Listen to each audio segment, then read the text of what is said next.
Hey everybody, welcome back to another segment of Straight Talking Leadership on Target. This is where I answer your leadership questions. If you like this content, please like, share, subscribe to the channel. It helps to get the word out about what it means to be a high impact leader. So let's get into this week's question.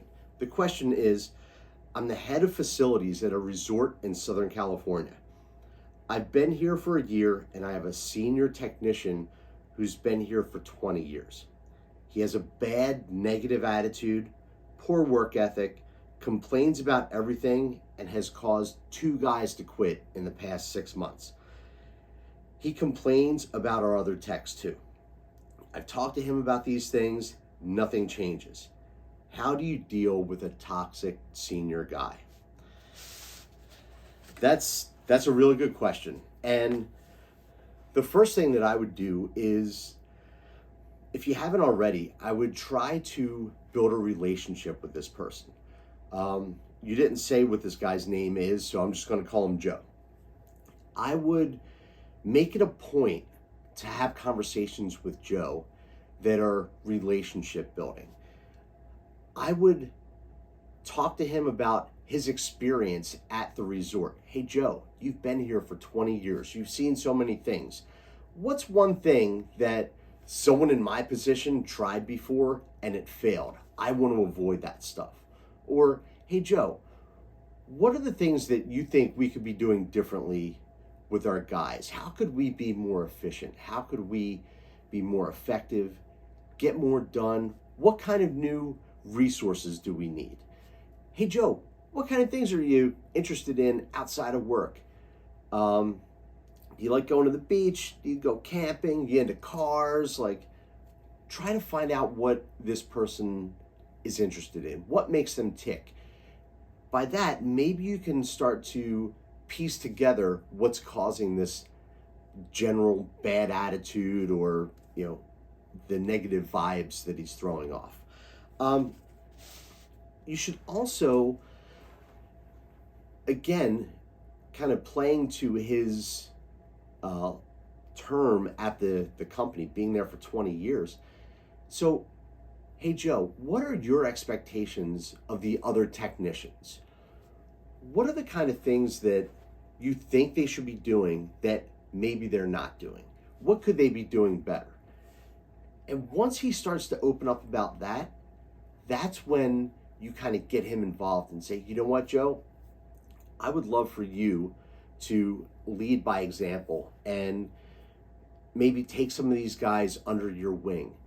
Let's do a joint meeting with the team, me and you. Let's talk about the expectations that we have for everyone to perform. And then let's explicitly make sure that they know that you're the guy.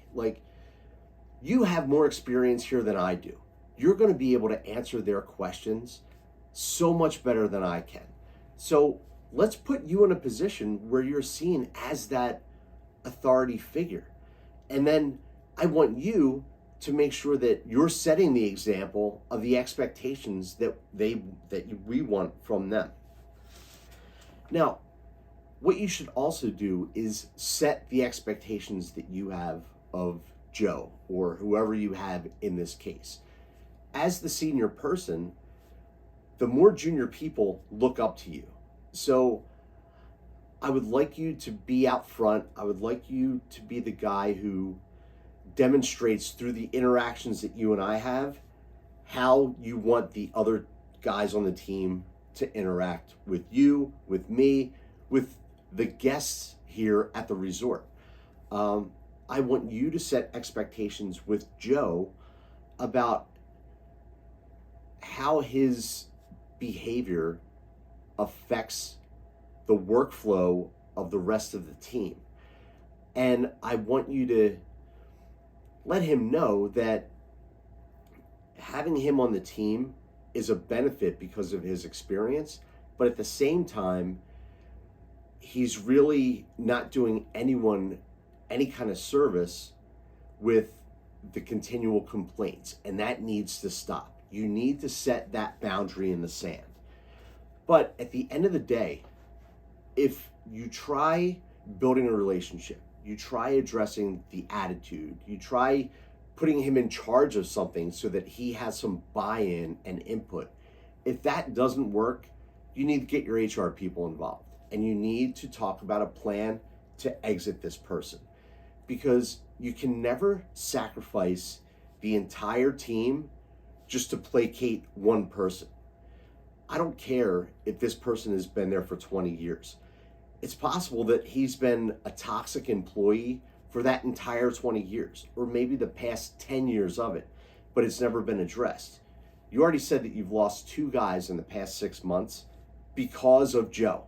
So I want you to get HR involved and figure out, especially being in California, what steps you need to go through in counseling him, writing him up, and going all the way through the disciplinary actions prior to a termination.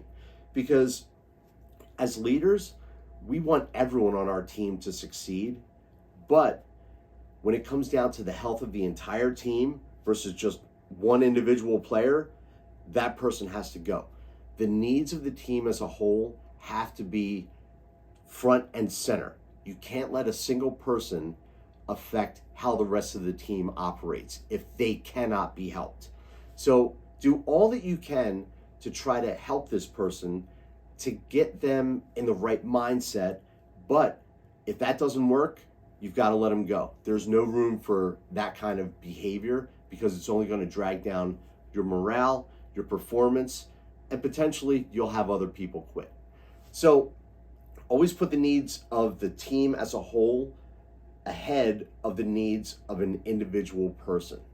By doing that, you'll be able to lead on. So again, please, if you like this content, please hit the subscribe button, like the videos when you see them coming out. It really helps to, boost the showing to more people, to get the message out about high impact leadership. Have a great day and lead on.